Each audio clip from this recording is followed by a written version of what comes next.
Hey everyone, I'm Cody, and I'm here with Tracy Lynn Cruz. Hello. I met you last year at Tucson Comic Con, and unfortunately, you guys will not be seeing that footage because it is all gone, lost.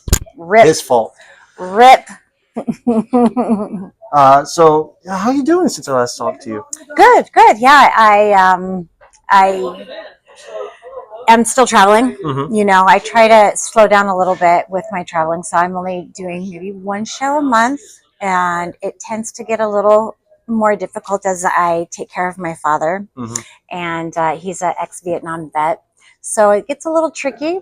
So I have to kind of stay local, but I love to, I mean, as much as I can, be out and meet the fans, and of course, fans that know me know that I love doing the smaller stores. Yeah. Because anxiety is real. And I love to be able to just have moments where I can make it more personable, you know, just to be able to get to know the fan base and just make that connection. So, Yeah, we see it all the time on your Instagram. You're always posting about being with the fans, talking with them, interacting with them, and it's really nice to see because Power Rangers, whenever you meet them, they're, like I always say, they're some of the nicest people to meet because they love their fans so much and they want to interact with them, you know. I'll slip you the 20 later. Yeah. 20? I'm getting paid for this? Do you have any, I think I asked you last time, I'm not sure, but did you have anything coming up? Like, have any projects you were working on, or were you just touring to meet people? No, I primarily, I mean, I love to be able to meet people, but I also do kind of a two-for where I do have my organization that I work with for autism. Yeah, you mentioned that. Yeah, Neurolux, and really starting to come out of my shell a little bit more in speaking about my personal experience and how it's impacted my life personally. And it's taken a lot because I have to be very respectful with the autonomy and protecting, but I feel like I'm at a good place where my kids have transitioned, and they're a lot more, I guess, in a healthy place where when you're dealing with autism and you give them all the right supports and all the stuff that they need to help them, it really does make a difference when they come out of those in that transition years, you know, when you're being able to lead them and guide them. But I tell you, the one thing that I really enjoy doing is helping families find that special superpower in neurodivergent. Finding their superpower is the most rewarding thing, because we know that with autism, every individual learns differently, but they also have their niche, what they're really, really good at. And that's the most exciting part. And me having multiple children, it's one of those things where it was like frustrating in the beginning because it was hard not knowing how to support. And then as you learn more and you build upon what their interests are, to see where it can go. And so I have many geniuses, and I feel like there's a lot of many geniuses that are out there and really just needing shape and molding, and so it's exciting. Does your organization have a website or something that people can go online and look at? Yep. So I have here, and I'll just briefly show you. I have on here Neurolux. That's my organization. Okay, we will link that so yes. You can look it up. And it's titled Autism is a Superpower, because I definitely think it is. Neurolux is, the way that it came about is because when I first started having kids about 20 years ago, and autism was still coming into what it is, there was not a lot of resources. And for me, it was really difficult to find out any information, to find out any type of support. And it was just like I had to Google every single thing individually. And it was hard because what you don't know, you don't know. So what Neurolux is just a one-stop shop. And it goes from beginning to end, from even if you are looking for testing, just to get tested, all the way through advocacy, through physical therapy, ABA therapy, and then on into transition. It's just a one-stop shop, and that's just something for anything you need, for any kind of help, any resources, just yes, good. which I wish I had, because I would cry tears of frustration, not knowing where to go, what to do, what's next, and so that's how that organization came to be. So it's really, really good. And it's good that you started that to help other people get out there and, like, I've been where you are.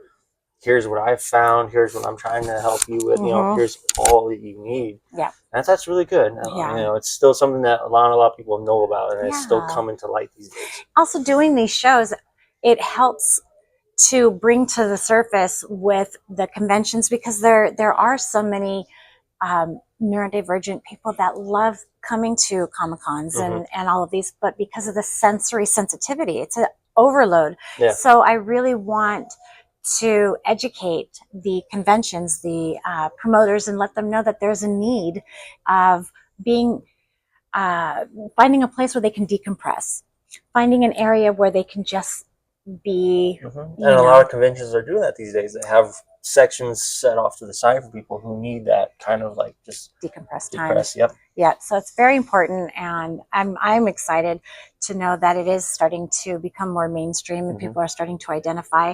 And I kind of look at it as, I'm left-handed, and nobody thinks of left-handed being anything different these days. But back then, left-handed was very difficult to maneuver. You didn't have left-handed scissors or left-handed desks. Hammers. Yeah, or desks in school. Everything was always made for right-handed, and they try to get you to be left-handed and to use your right hand, and till finally we got into an area where it's just acceptable. And that's what I'm really trying to work with autism, is not having neurodivergence work around society and try to get that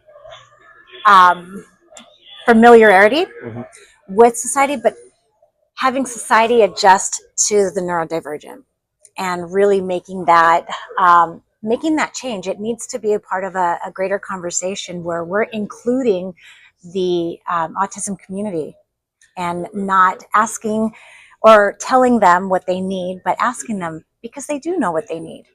And some people don't want to be considered high functioning, but higher needs or lower support needs or whatever it is. So it's really part of gathering their autonomy, their independence, and what they want, and listening to them. Yeah, that's good. That's really great.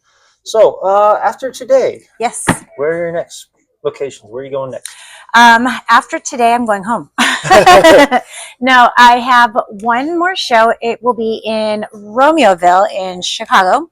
Romeoville. Yes, so I will be there, and I'm hoping that it's going to be a little bit cooler, because I miss being cold. And that'll be the rest that'll be it for the rest of the year. So I'm okay with that. That's great. Yeah. Well, we're just getting out of our summer months, so we're starting to transition more into the winter. We're done with the monsoon and everything now, so you came like kind of at the perfect time. Good. I'm glad to hear that. Yeah, I would love to bring my team. I think there's so much love for In Space, and I know a lot of people are wanting to see the rest of the In Space. In Space has made such an impact in the Power Ranger community. Were you at Power Morphicon this year? I was. Yeah. Yeah, we were going to actually go down to that. And money issues and just time to get down there just all kind of came together at once and stopped us. But yeah, we were definitely going to go to that. And hopefully the next time it comes around, we can go to that one. 2 years. And the community, the Power Morphicon community, is amazing. I mean, people come from all over the world, every single corner.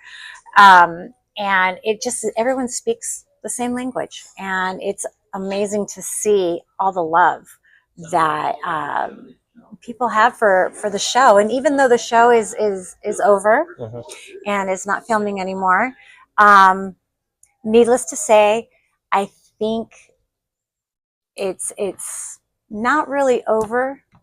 I don't know. It's still reaching new generations because you got the adults coming with their kids. I'm like, hey, I watched this person when I was growing up. Yeah. And the kids are like, oh wow, this person's all and they get into the Power Rangers. Well, then also the fandom takes it to a whole nother level too, and their creativity. So it's exciting to see. It goes outside the shows. You got comics, you got books, you got video games that still expand onto it. And Bloodline of the Grid, little shameless plug there. That is an amazing project that Christopher Kamen Lee has come up with. So if you guys haven't checked it out, it's amazing. We're on episode 3.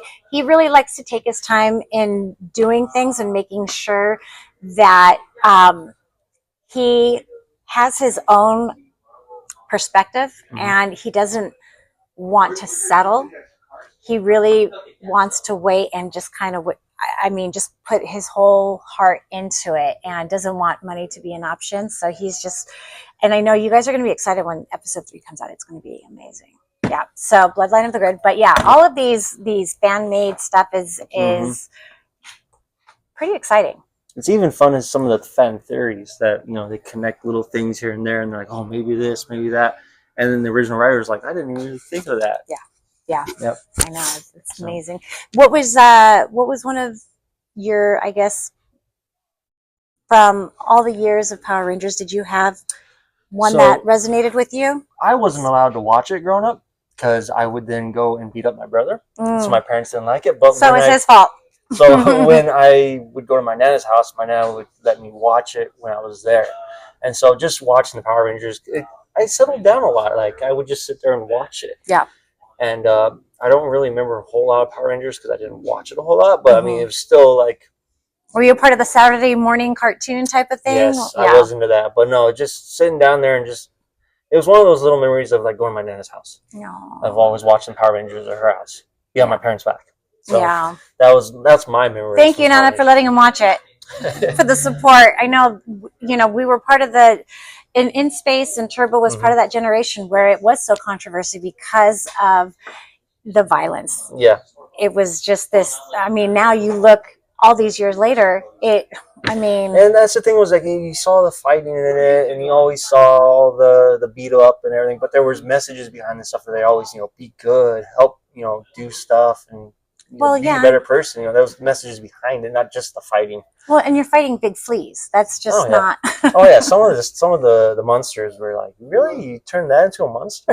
Yeah, I think one of my favorite episodes in doing In Space was Invasion of the Body Switcher, where I got to play evil and really stepping outside of that typical Power Ranger goody two shoe and really embracing that. That was exciting. It was a lot of fun to be able to do that. And playing Astronema, she's so sassy, and Melody Perkins, who plays Astronema, if you met her in person, you just wouldn't. She's the sweetest, very soft-spoken, but man, she can flip on a dime when she becomes Astronema. So, and that was some of the fun stories too when Power Rangers went evil, like with Jason David Frank when he played Lord Drag.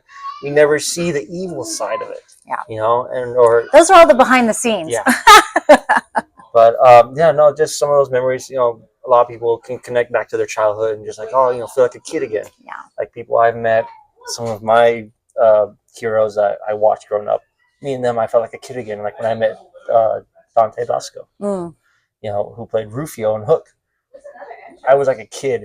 Yeah. Like, it was like one of those surreal moments. Like, oh my God, I watched them all the time. Yeah. So when I meet Power Rangers, it's like I watched these people when I was a kid, and so it's always a great moment to meet them. And they're always the nicest people to meet. Oh, that's so nice to hear. Yeah, thank you so much for sharing that. There are so many of us, and it's sometimes overwhelming.